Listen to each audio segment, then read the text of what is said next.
All right. Thank you, everyone, for joining our call with Ty Howle. As always, please raise your hand and I will unmute you. We'll start with Tyler Donahue.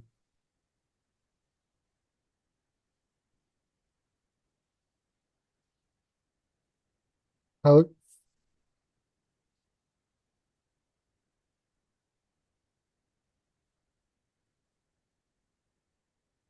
let's start with Greg Pickle. Coach, good morning. How are you? How you doing, Greg? I'm well. Thank you so much for your time. Absolutely, absolutely. We might as well just start with Tyler Ward. I'm sure there's going to be plenty of questions about him. When you first met Coach K and you all started putting all the pieces together for this offense, did you imagine his role to be as prevalent and successful in this offense as it's been? So I did imagine him having a huge role in this offense. Just looking at the things Coach K has done in his past with the multiplicity of personnels and how he used guys throughout his time at Kansas and Buffalo. I did think Tyler could be a guy that's used in a ton of different ways because we've done that here at Penn State before with, one of his, I think actually his first collegiate touchdown was him playing Wildcat quarterback. So like we knew he could do those things to the extent I don't think, a lot of people could predict, but you knew coming in, Coach K is a guy that wants to use his best players in a variety of ways, and you knew Tyler would be one of those weapons. So I think there was a quick adjustment of like, hey, this is a guy that can do this, this, and this. Let's coach him up on it. Let's build those skills throughout the off season from winter and spring and summer, and then allow them to be utilized in those ways in the fall. And so, I mean, to this extent, I don't think anybody could predict that, but um, being used like this, I think we all had a good idea of like, hey, this guy can do a lot of things for our offense. Rich Garcella. Hey Ty, thanks for doing this. Absolutely, Ty, thank you. hey, when you guys, I'm trying to remember if you were on the staff when you recruited Tyler. Um, what were if you can remember, what were your expectations for him then, and have they far surpassed those? So I was hired as an analyst in 2020. And it was the class that it was his signing class. So I wasn't directly involved in recruiting him, but I saw him when he first got here. But I remember watching, what he did in high school and his tape. He was playing all quarterback and his basketball tape, and just thinking like, man, this guy is a very versatile player. He's kind of like that clay that you can mold into to being a really good tight end, and watching him progress from really never putting his hand on the ground to his early career, a lot of it was doing a lot of different blocking jobs and those things to now his role. He's really versatile to do everything at a high level. But I always thought, from early on, he had the skill set to really be developed into all around tight end. Just the way he catches the ball, his toughness, how he carries himself, his humility. Um, he's a really good pass protector as well. Just all those skills you could see early on, they just needed to be refined. And obviously, as our strength coaches got their hands on him, I mean, I think he's our top squatter in the tight end room all time. And, he got big and strong. And so a lot of credit to him of how he's worked and learned. But you saw a lot of those physical traits and mental traits because he's a high football IQ guy. He's a really quick learner. He's one of those few guys that you can tell him something and he can go out and do it. It doesn't take a lot of reps for him to understand something. So, and you saw all that at early on, even though he hadn't played the tight end position for a long time, he picked it up quickly. Daniel Gallen. Thanks for your time this morning, Ty. Yeah, no problem. Thank you. James was telling us about how Tyler had one of his shares with the team was about when he was a freshman back in 2020 that he looked around the room and was kind of like, "Oh, I'm not going to be able to play here."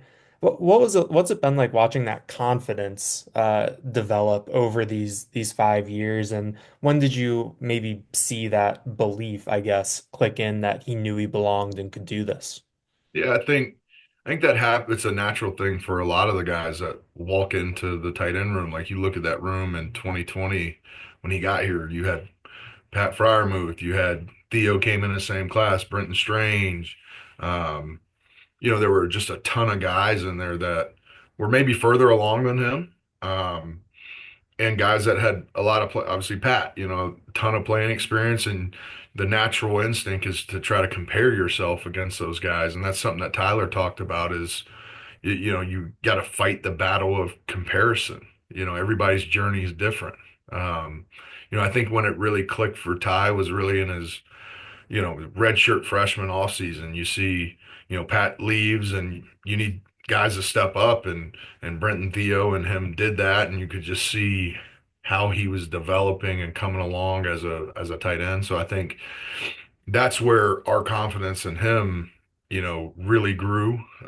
Seeing that process, I think the confidence for him really came along probably that spring, that summer, when now, okay, I figured this blocking thing out. I can block defensive ends.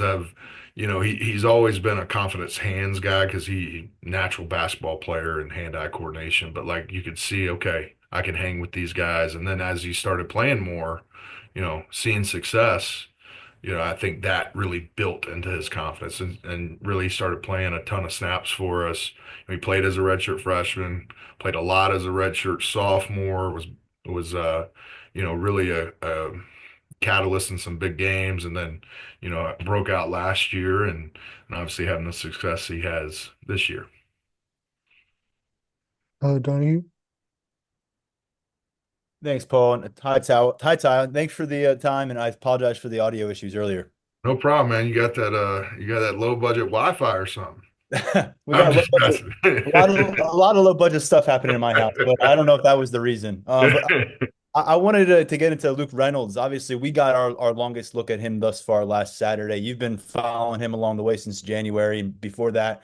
How far has he come this fall with all the game work? And I know it's a scary thought, but if you didn't have Tyler Warren in the picture right now, and obviously you do, but is Luke Reynolds at a point where he could handle a larger workload and you would be confident in him doing that? Yeah, I think the first thing that sticks out about Luke, obviously, he had the advantage of coming in early in the spring and really building a good foundation. And I think that foundation was not only in football, but again, I know I do this every time, but our strength coaches are unbelievable. I mean, the guy went from 212 pounds to, I mean, I think he weighed in around 250, 248, this week. So obviously a lot of confidence comes from physical development. And so, I think he's gotten better and better and better each week. He's a sponge. I think one of the best things that's happened for him is being around a guy like Tyler Warren, where he can see and model after him. And, from how he handles things on and off the field, how he prepares, how he studies, his habits in the weight room, how he eats. And so I think, Luke's got a really bright future ahead of him. Um, he's a guy that's just, and this is a lot easier for young players to get better and better and better from the standpoint of they don't know as much. But the challenge is for like a guy like Tyler, which this has been happening for him, he's gotten better and better every week.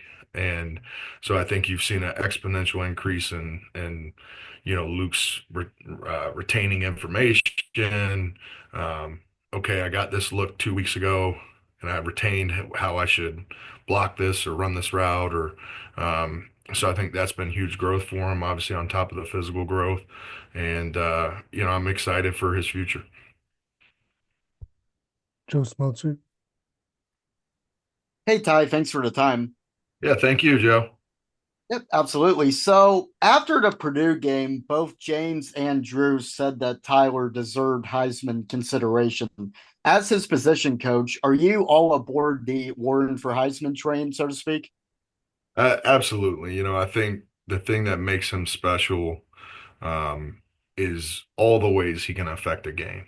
He can catch it for a lot of yards and be a reliable target and make explosive plays. He can break tackles. That's actually one of the things this past offseason when we were looking at where he needed to improve was run after the catch, and not from a, you know, speed standpoint. Obviously, that's always a big factor, but like using his off arm and stiff arm and breaking tackles and so like that's been a big piece of his success both, in the receiving game and in the rushing game.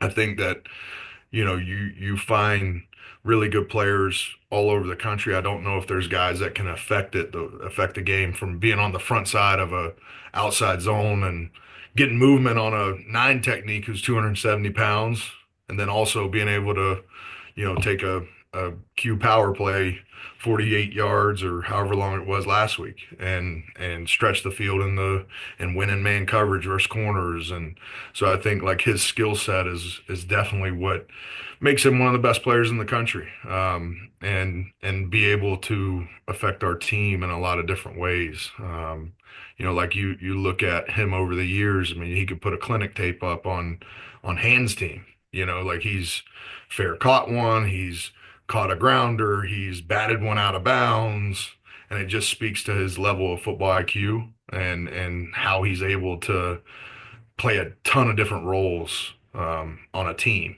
And so, I mean, obviously for the Heisman, you want the best football players in the country. I think he's one of the best, football players. And I think that's a big piece of it. So I would absolutely endorse him. Max Ralph. Hey Ty, I hope you're doing well. Good. Thank you. How are you? I'm great. I'm going to continue the train here, but when you look at the eye test for Tyler, he doesn't necessarily seem like a guy who's the fastest, the strongest, etc. He's not super jacked. But you mentioned you think he's the top all-time squatter in the tight end room. So is there behind the scenes there that we don't necessarily see? Like, is he really kind of just like the average guy like he looks like, or is there more to it that is behind the scenes? Yeah, there's definitely more to it. He's really, really strong. He is uh, super smart and quick-witted and makes him a joy to coach, but also like he can pick up and retain information very quickly and he's able to adjust. So like in the middle of the game, he can see something and know, okay, I'm gonna break this route this way. And it's not something he's had to see two or three or four reps during practice. Like he's an instinctual football player. Um, but I do think the normal guy comment is fair because you're around him, you would never know he's this Heisman candidate. He doesn't want to be known for that. Like he wants to hang around with his buddies. He wants to play. He loves football, wants to play football, wants to work hard. He eats right. Um, he's just kind of an unassuming person, but he's got elite confidence. He's got elite humility. And he's a ultimate competitor. Like he is, I mean, he is an ultimate competitor. He's hard on himself. He is his best critic. He'll bring up ideas like he is. That's all the things behind the scenes that people don't see or know. But you love him for it because he's just this humble guy who wants the best for his team. He's always promoting the other guys in the room and the other guys on the team, and which is the way to be, I think. But yeah, he's got a lot of physical gifts that might not, when you look at him or things you might not know that's going on behind the scenes. But he's a special player, a special person, most importantly. Joel Haas. Hey Ty, thanks for doing this. Sort of going off that last question, usually when we get to talk to Tyler during media, he's very humble and always kind of defers, the compliments and everything like that to his teammates and coaches. I was wondering kind of behind the scenes, the stuff that we don't really get to see. Would you say he's kind of a similar quiet guy, or is there kind of more of a fiery nature that maybe the media and the fans don't really get to see? I would say he's a pretty quiet guy behind the scenes.